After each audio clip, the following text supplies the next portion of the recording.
Hi students, welcome to my YouTube channel. In previous video, we have studied about Faraday's law of electrolysis related numerical problems. Today we shall again start the Faraday's law of electrolysis related numerical problems. Let us start. First question कह रहा है कि charge in coulomb required to deposit 0.5 gram equivalent of an element is. कह रहा है कि कितने coulomb charge की रिक्वायरमेंट होगी 0.5 gram equivalent of an element का डिपोजिशन करने के लिए। तो फार्मूला हम लोग पढ़ चुके हैं पहले से ही कि number of Faraday equal to number of gram equivalent. तो यहाँ से हम लोग इक्वल कर सकते हैं, therefore number of Faraday equal to 0.5 हो गया। जितना ग्राम इक्विवेलेंट हुआ वह फैराडे हो गया। 1 फैराडे का वैल्यू होता है 96,500 कूलम। तो सिंस 1 फैराडे इक्वल टू इतना कूलम, तो 0.5 ग्राम इक्विवेलेंट के जगह पर 0.5 फैराडे हुआ, मतलब हाफ फैराडे। तो यहाँ से यह वैल्यू आधा हो जाएगा, 48,250 कूलम हो जाएगा। यह आपको इतने कूलम चार्ज की रिक्वायरमेंट होगी 0.5 ग्राम इक्विवेलेंट वेट को डिपॉजिट कराने के लिए। अब सेकंड न्यूमेरिकल का रहा है amount of charge that must be pass through a solution of copper sulphate in order to deposit 1 gram atom of copper. 1 gram atom copper deposit कराने के लिए चार्ज की अमाउंट कैलकुलेट करना है कि कितने चार्ज क्या अमाउंट होगा। तो हम लोग जानते हैं as we know that copper 63.5 gram equal to 1 mole equal to 1 gram atom हो गया। ठीक, अब कॉपर सल्फेट का हो गया, इसका आयनाइजेशन कर देंगे तो Cu plus 2n plus SO4 minus 2n। अब यहाँ से Cu plus 2n plus 2 electron Cu gain कर लिया। Equivalent weight of copper equal to 63.5 divide by इतना। ये हमेशा याद रखेंगे हम लोग कि 63.5 ग्राम, या जो किसी भी एलिमेंट के एटॉमिक वेट को अगर ग्राम में एक्सप्रेस करेंगे तो उसका नाम देते हैं 1 ग्राम एटम यूनिट होगा, और वह किसके बराबर होगा तो 1 मोल के बराबर होगा।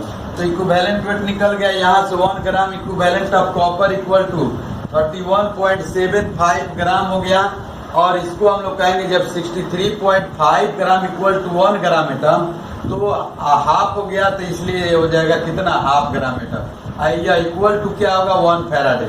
अब 1 फैराडे की रिक्वायरमेंट हो रही है half gram atom of copper, तो 1 ग्राम एटम के लिए रिक्वायरमेंट होगा इसका डबल 2 फैराडे हो जाएगा। इसको कूलम में हम लोग एक्सप्रेस कर सकते हैं, तो 96,500 कूलम से क्या करेंगे मल्टीप्लाई कर देंगे तो यहाँ से निकल जाएगा। नेक्स्ट प्रॉब्लम देखते हैं।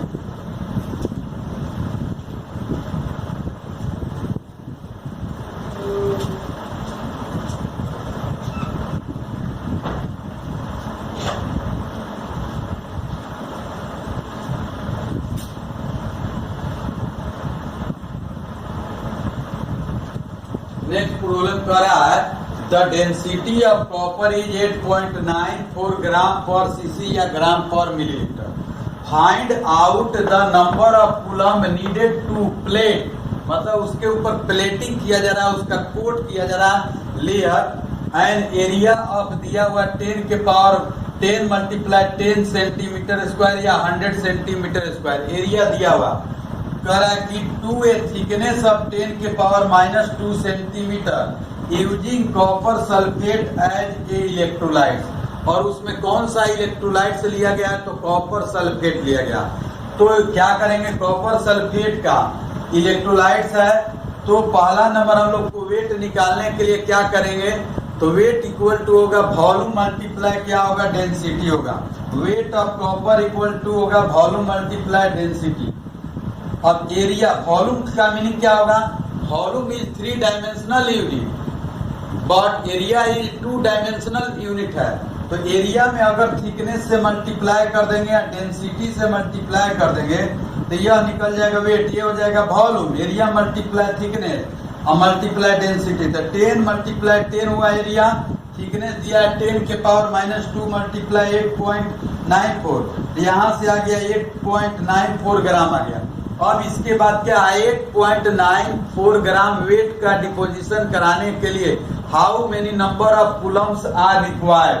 तो कुछ नहीं करना है, यहाँ से यूनिटरी मेथड के द्वारा सोल्व कर सकते हैं या फार्मूला मेथड के द्वारा भी इसको हम लोग बना सकते हैं। सिंस 31.75 ग्राम ऑफ कॉपर की रिक्वायरमेंट कितना है 96,500 कूलम, देयरफॉर कितना पर 8.94 ग्राम। अब यहाँ से हम लोग क्या करेंगे, तो निकालेंगे तो 96,500 मल्टीप्लाई 8.94 डिवाइडेड बाय 31.75, इसको सोल्व करेंगे तो ये वैल्यू आ जाएगा इतना एक कूलम की रिक्वायरमेंट होगी। इसको फार्मूला मेथड से भी हम लोग बना सकते हैं, जो कि पिछले वीडियो में मैंने इस फार्मूला को डिराइव किया था, AIT अपॉन क्या होगा NF। तो IT का मीनिंग क्या होगा, कूलम पूछ रहा है आपको, यही Q का वैल्यू पूछ रहा है। तो यहाँ से हम लोग कुछ नहीं करेंगे, W तो यहाँ से 8.94 है ग्राम आ गया, एटॉमिक वेट कितना है कॉपर का 63.5 हो गया, IT क्यूब का वैल्यू निकालना है, N हो गया कितना 2 हो गया, और F का वैल्यू 96,500 कूलम हो गया।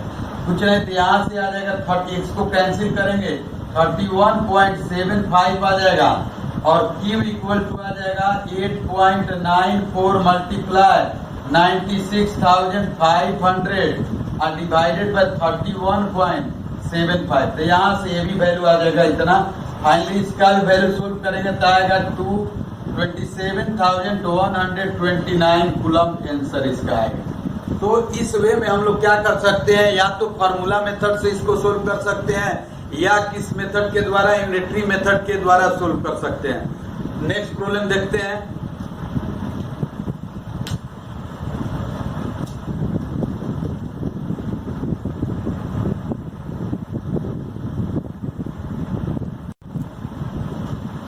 नेक्स्ट प्रॉब्लम कह रहा है, an oxide of metal atomic weight 112 contains 12.5% of oxygen. कह रहा है कि एक मेटल का ऑक्साइड है, उसमें ऑक्सीजन का वेट परसेंटेज वेट दिया है 12.5%, और उसका एटॉमिक वेट दिया है 112 दिया है। The oxide was converted into chloride by the treatment of hydrochloric acid. उस ऑक्साइड का, मेटल ऑक्साइड का हाइड्रोक्लोरिक एसिड के साथ ट्रीटमेंट कराने पर वह क्लोराइड में कन्वर्ट हो गया। कह रहा है कि calculate the amount of metal that will be deposit at cathode. Metal का अमाउंट कितना डिपोजिट होगा एट कैथोड पर, कब, अगर करंट इतना ampere was passed for a period of 5 hour, 5 घंटे तक 0.965 एम्पियर करंट का अगर फ्लो हो, तो what is the amount of metal deposited on cathode. यह पूछ रहा है क्वेश्चन कि अमाउंट ऑफ मेटल कितना डिपोजिट होगा। इक्विवेलेंट वेट ऑफ मेटल तो फिक्स होगा, कोई भी उसका परसेंटेज अमाउंट कुछ भी वेरी कर जाए। एटॉमिक वेट भी फिक्स होगा, लेकिन वेट क्या होगा, वेरी करेगा। यह जो वेट निकला है 12.5%, ये ऑक्साइड का मेटल का दिया हुआ है। तो वेट ऑफ ऑक्सीजन का निकाल लिए 40 हो गया, और 100 में 12.5 और 112 में कितना होगा, एटॉमिक वेट दिया है 112, तो उसमें कितना उसका होगा, तो 14 ग्राम ये आ गया, ऑक्सीजन आ गया। अब यहां से हम लोग क्या करेंगे, weight of metal equal to 112 minus 40 equal to हो जाएगा 98 ग्राम हो जाएगा। 98 ग्राम हो गया उसका। उस मेटल ऑक्साइड का जो पूरा वेट दिया हुआ है, मोलेकुलर वेट दिया है, उसमें 112 है उसका वैल्यू। 100 में इतना है, तो इतना में कितना होगा निकाल सकते हैं। तो weight of metal equal to यह हो जाएगा 112 माइनस 14 ग्राम। इसका मीनिंग हुआ कि 98 ग्राम उसमें मेटल है, अब 14 ग्राम क्या है, ऑक्सीजन है। किसमें, 112 में, जो इस ऑक्साइड मेटल के ऑक्साइड का जो पूरा एटॉमिक वेट दिया हुआ है, पूरे वैल्यू हो गया। यहाँ पर क्या है कि किसी भी एलिमेंट का एटॉमिक वेट हो या कंपाउंड का, उसका भी एटॉमिक वेट ही कंसीडर जनरली हम लोग करते हैं। एक्चुअली में होना चाहिए उसका मोलिकुलर मास। तो ratio of weights equal to ratio of equivalent weights हो गया। Weight of metal divided by weight of oxygen equal to equivalent weight of metal divided by equivalent weight of oxygen आ गया। यहाँ से value निकाल लिए तो आया आपको 98 divided by 14 equal to equivalent weight divided by 8। जब यहाँ से इक्विवेलेंट वेट ऑफ मेटल निकल गया कितना, 56 से निकल गया। ठीक है। Q इक्वल टू IT, ये एटॉमिक इक्विवेलेंट वेट मेटल का 56 फिक्स हो गया। Q इक्वल टू IT 0.965 और टाइम 5 आवर दिया तो 5 मल्टीप्लाई 60 मल्टीप्लाई 60 इतना कूलम, इतना एक कूलम हो गया। अब 96,000 यूनिटरी मेथड के द्वारा इसको सोल्व करते हैं। 96,500 कूलम डिपॉजिट 56 ग्राम, देयरफॉर इतना में क्या होगा, तो यहाँ से 56 हो गया। 96,500 मल्टीप्लाई 0.965 या 18,000, तो 3 जीरो क्या होगा, इस पॉइंट 3 डिजिट के बाद है डिसमिल, तो यहाँ से कैंसिल हो जाएगा। अब यहाँ से 96,500 से यहाँ मल्टीप्लाई कर देंगे तो 96,500। अब 56 में 100 से डिवाइड करेंगे तो 0.56 18, तो 10.08 ग्राम क्या होगा, उस मेटल का कैथोड पर डिपोजिशन होगा। कब, जब 0.965 एम्पियर करंट पास कराया जाएगा। कितने टाइम पीरियड के लिए, तो 5 आवर के लिए।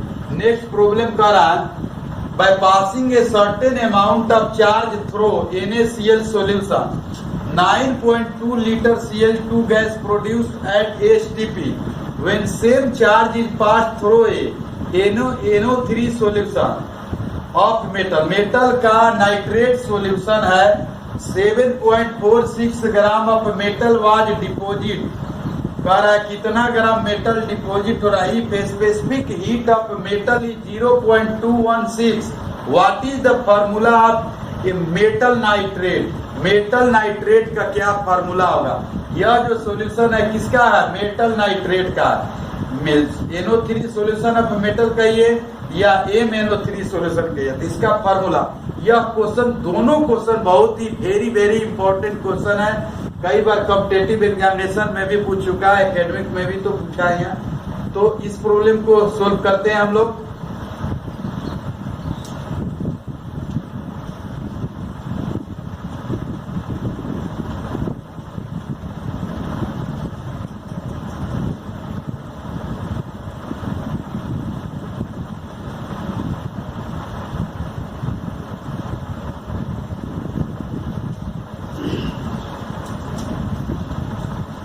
मेटल का वैलेंसी अगर निकाल लें, वैलेंसी NO3 का, नाइट्रेट का वैलेंसी 1 होता है, तो यहाँ से फार्मूला हम लोग निकाल सकते हैं। हमको चाहिए मेटल का वैलेंसी, तो weight of metal divided by weight of chlorine, या वॉल्यूम के रिस्पेक्ट में अगर यहाँ लेते हैं वेट के साथ, तो उसका इक्विवेलेंट वेट भी वॉल्यूम के रिस्पेक्ट में लेंगे। तो weight of metal divided by weight of chlorine equal to equivalent weight of metal divided by equivalent weight of chlorine. किस टर्म में लेंगे, तो ये वॉल्यूम के टर्म में लेंगे। तो यहाँ से फार्मूला देखिए होता है, यह वेट ऑफ मेटल हो गया 7.46 ग्राम दिया है। वेट ऑफ मेटल कितना हो गया, 7.46 ग्राम ये हो गया। और 9.2 ग्राम जो दिया हुआ है आपको, 9.2 जो लीटर में दिया है क्लोरीन गैस का, तो इसी के रेस्पेक्ट में इक्विवेलेंट वेट हम लोग निकालते हैं। तो Cl2 का ये 71 ग्राम होता है और 35.5 ग्राम इक्विवेलेंट होता है। तो 71 ग्राम इक्वल टू हम लोग 1 मोल कहेंगे। अब 1 मोल में वॉल्यूम कितना होगा, 22.4 लीटर एट STP पर होगी, एट STP। अगर अब इसका इक्विवेलेंट वेट होता है 35 ग्राम, इक्विवेलेंट इतना ग्राम हो गया, तो यहाँ से क्या आ जाएगा 11.2 लीटर का एट STP।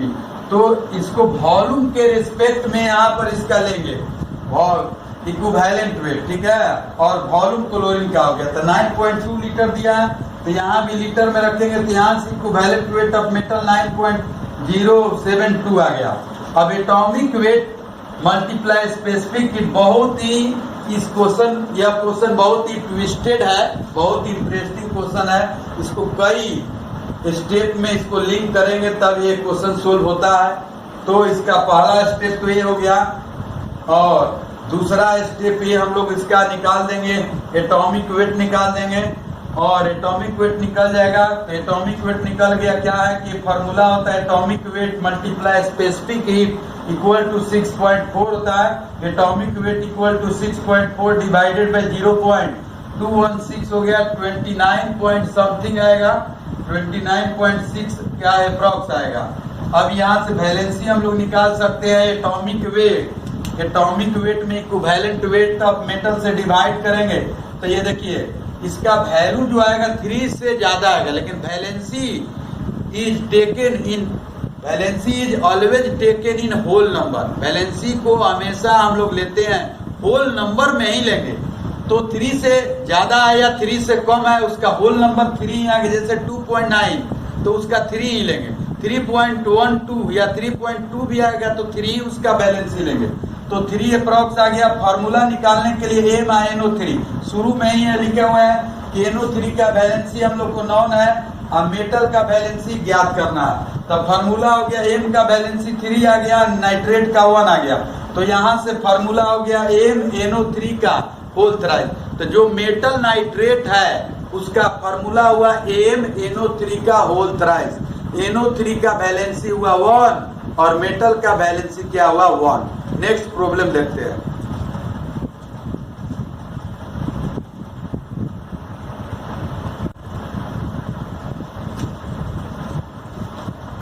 नेक्स्ट प्रॉब्लम कर रहा है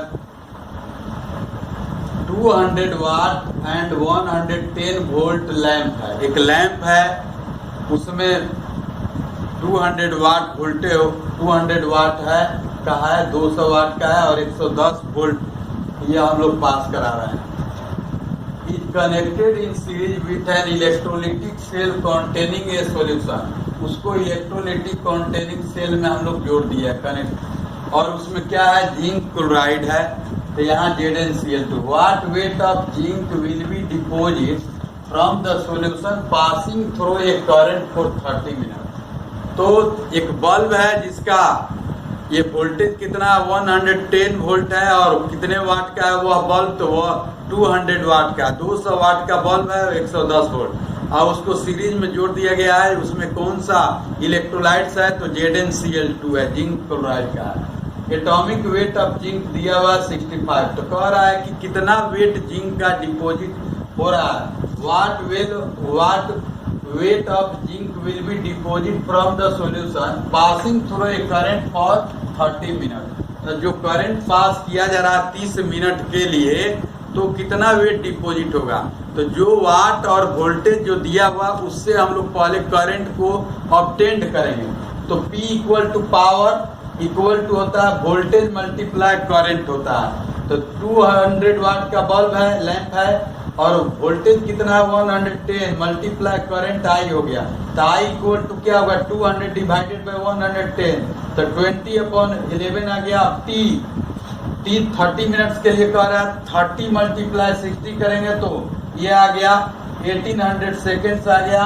अब Q इक्वल टू IT होता है, चार्ज क्या होता है, the product of current in ampere and time in second is known as charge. 20/11 multiply हो गया, यह आपको वो 1800 सेकेंड आ गया। तो 1800 से मल्टीप्लाई कर देंगे तो आ गया 36,000 डिवाइडेड बाई 11 आ गया। अब जिंक का इक्विवेलेंट वेट कितना होगा, तो किसी भी इलेक्ट्रोकेमिस्ट्री चैप्टर में किसी भी मेटल का इक्विवेलेंट वेट को ऑब्टेन करने के लिए हम लोग क्या करेंगे, पहले उसको एनालाइज कर दीजिए। तो ZnCl2 को एनालाइज करेंगे तो Zn+2 Cl- है। अब इसका इक्विवेलेंट वेट निकालना होगा तो वैलेंसी फैक्टर इसका 2 हो गया। इसके एटॉमिक वेट में 65 में 2 से डिवाइड करेंगे 32.5 आ गया। अब हमको यूनिटरी मेथड से इसको बना सकते हैं प्रॉब्लम को, या direct W equal to AIT/NF पर भी बना सकते हैं Q निकाल कर। Q इक्वल टू क्या हो जाएगा IT यहाँ से, तो 96,000 500 कूलम चार्ज के द्वारा कितना वेट डिपॉजिट होगा, तो 32.5 ग्राम Zn डिपॉजिट होगा। ये 1 फैराडे हुआ या 1 ग्राम इक्विवेलेंट हुआ, तो number of Faraday equal to number of gram equivalent होगा। तो यहाँ से 36,000 डिवाइडेड बाय 11 पर निकालेंगे, 32.5 divided by 96,500 multiply 36,000 divided by 11 आ गया। तो यहाँ से 2 जीरो कैंसिल हो जाएगा, या 10 मिलेगा, तो यहाँ से इसको कर देंगे 325 हो जाएगा, और यह 36 हो जाएगा, या 32.5 और 360 हो जाएगा, डिवाइडेड बाय 965 मल्टीप्लाई 11। इस सबको सोल्व करेंगे तो आएगा 1.08 ग्राम आ जाएगा इसका आंसर। इसका मीनिंग हुआ कि 200 वाट बल्ब 110 वोल्ट अगर ZnCl2 कंटेनिंग इलेक्ट्रोलिटिक सेल से अगर 30 मिनट के लिए अगर उसको जलाते हैं तो उसमें कितना करंट का फ्लो होगा, तो ये चार्ज जितना फ्लो होगा इसके द्वारा कितना वेट डिपॉजिट होगा, तो जिंक का वेट डिपॉजिट होगा 1.08 ग्राम। बहुत इंटरेस्टिंग क्वेश्चन है, सब इंपॉर्टेंट क्वेश्चन है। Calculate the quantity of electricity, यह क्वेश्चन भी बहुत ही इंपॉर्टेंट है, ट्विस्टेड है। Calculate the quantity of electricity that will required to reduce, कह रहा है कि reduce 12.3 gram of nitrobenzene to aniline. ये है नाइट्रोबेंजीन से एनिलीन में रिडक्शन हो रहा है, रिड्यूस हो रहा है। तो इसको बैलेंस करेंगे रेडॉक्स रिएक्शन में, जो कि 11th में हम लोग बैलेंस करने के लिए समझते हैं। तो बैलेंस करने में यहाँ इसका बैलेंसिंग फैक्टर आता है 6 आता है, या तो यह 6 हो या 6 इलेक्ट्रॉन। तो नंबर ऑफ ट्रांसफर्ड इलेक्ट्रॉन से डिवाइड करेंगे इसके एटॉमिक मास में। तो कार्बन का, हाइड्रोजन का, नाइट्रोजन का, ऑक्सीजन का, सभी का एटॉमिक मास जोड़ने के बाद यह आता है आपको 123 आता है। तो इसके आधार पर ये आ गया, 6 से डिवाइड कर देंगे तो 12.5 आ गया। अब ये आ गया 12.5। अब यहाँ से सोचिए कि 12.5 को हम लोग ग्राम जब कह देंगे तो ये किसके बराबर होगा, ये 1 ग्राम इक्विवेलेंट कहलाएगा। अब 1 ग्राम इक्विवेलेंट इक्वल टू क्या होगा, 1 फैराडे चार्ज का फ्लो होगा। तो 20.5 ग्राम वेट डिपॉजिट होगा 1 फैराडे कूलम चार्ज के द्वारा। इसको कूलम पूछ रहा है, तो कूलम में क्वांटिटी पूछ रहा है इलेक्ट्रिसिटी का। तो 12.3 ग्राम में, तो यहाँ से सोल्व करेंगे 96,500 डिवाइडेड बाय 12.5 और मल्टीप्लाई 12.3, सबको सोल्व करेंगे तो आएगा 57,900 कूलम यह चार्ज फ्लो होगा। यह 12.3 ग्राम नाइट्रोबेंजीन को रिड्यूस कराने में, किससे में, यह एनिलीन में, तो कितना यह चार्ज का रिक्वायरमेंट होगी, क्वांटिटी ऑफ इलेक्ट्रिसिटी का इतना कूलम की रिक्वायरमेंट होगी। बहुत इंटरेस्टिंग क्वेश्चन है। An electric current is pass, next problem था, an electric current is pass through 3 cell, 3 cell से जुड़ा हुआ है, ठीक है, connected in series containing water and sulphur है। वाटर भी है और सल्फर भी है। तो सल्फर के साथ कॉपर और जिंक क्या बनाएगा, सल्फेट बनाएगा।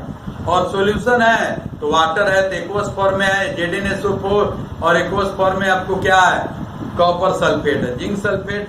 तो इसको हम लोग Faraday second law of electrolysis के आधार पर इसको सोल्व करेंगे कि ratio of weight equal to ratio of their equivalent weights. Weight का रेशियो उसके इक्विवेलेंट वेट के रेशियो का इक्वल होता है। तो वेट ऑफ जिंक डिवाइड, इसको याद रखिएगा, इस फॉर्मूला में बहुत ही मिस्टेक होती है। अगर जिंक का वेट ऊपर लेते हैं तो इसको इक्विवेलेंट वेट ऑफ जिंक, अगर वेट ऑफ कॉपर तो यहाँ इक्विवेलेंट वेट ऑफ कॉपर, अगर यहाँ वेट ऑफ कॉपर लेते हैं तो इधर इक्विवेलेंट वेट ऑफ कॉपर लेना होगा, और यहाँ वेट ऑफ जिंक तो यहाँ इक्विवेलेंट वेट ऑफ जिंक। दोनों ही वे में आप सोल्व करेंगे तो यह आंसर सेम आता है। तो ratio of weight equal to their ratio of equivalent weights होता है। तो वेट ऑफ जिंक हमको निकालना है, और 6.25 ग्राम क्या दिया है, कॉपर का वेट दिया हुआ, कॉपर का हो गया 6.25, तो 6.25 वेट ऑफ जिंक निकालना है। इक्विवेलेंट वेट ऑफ जिंक हो गया ZnSO4 है, तो Zn + 2 SO4 - 2 है, तो यहाँ से Zn का इक्विवेलेंट वेट आएगा 32.5, और यह हो गया आपको कॉपर का इक्विवेलेंट वेट हो गया 31.75। यहाँ से आप चाहते हैं तो ऐसे निकाल सकते हैं, ZnSO4 को आयनाइज कर दीजिए, Zn plus 2 ion plus numerical problem बनाते बनाते क्या होगा याद हो जाएगा। और CuSO4 भी है, ये आपको ये भी आयनाइज होगा, Cu plus 2 ion plus SO4 minus ion. ये भी 2 इलेक्ट्रॉन को गेन करने के बाद कैथोड पर डिपॉजिट होगा, यह भी 2 इलेक्ट्रॉन को। तो इसका इक्विवेलेंट वेट निकालने के लिए एटॉमिक वेट में कितना से डिवाइड करेंगे तो 2 से डिवाइड करेंगे। तो यहाँ से इस प्रॉब्लम को सोल्व कर दिए, यहाँ से 5 से कैंसिल हो गया, ये 32.5 6.5 से कैंसिल हो गया, तो 6.5 ग्राम इसका वेट डिपॉजिट आ गया। तो इस तरह के न्यूमेरिकल प्रॉब्लम को हम लोग सोल्व कर सकते हैं, फार्मूला मेथड से भी सोल्व कर सकते हैं और यूनिटरी मेथड से, दोनों तरीके से। लेकिन यूनिटरी मेथड से न्यूमेरिकल प्रॉब्लम को सोल्व करने में क्या होती है, सुविधा होती है, इसमें रटने की कोई जरूरत नहीं है, कंसेप्ट की रिक्वायरमेंट होती है। अगर आपके पास कंसेप्ट ब्रेन में है तो इस तरह के किसी भी इलेक्ट्रोकेमिस्ट्री का हार्ड से हार्ड न्यूमेरिकल प्रॉब्लम को आप सोल्व कर सकते हैं। Tomorrow onwards we shall start the very important topics of electrochemistry chapter as electrochemical cell, what is electrochemical cell, what is cell potential, electrode potential, etc. Please subscribe, like, share and comment with friends. Thanks.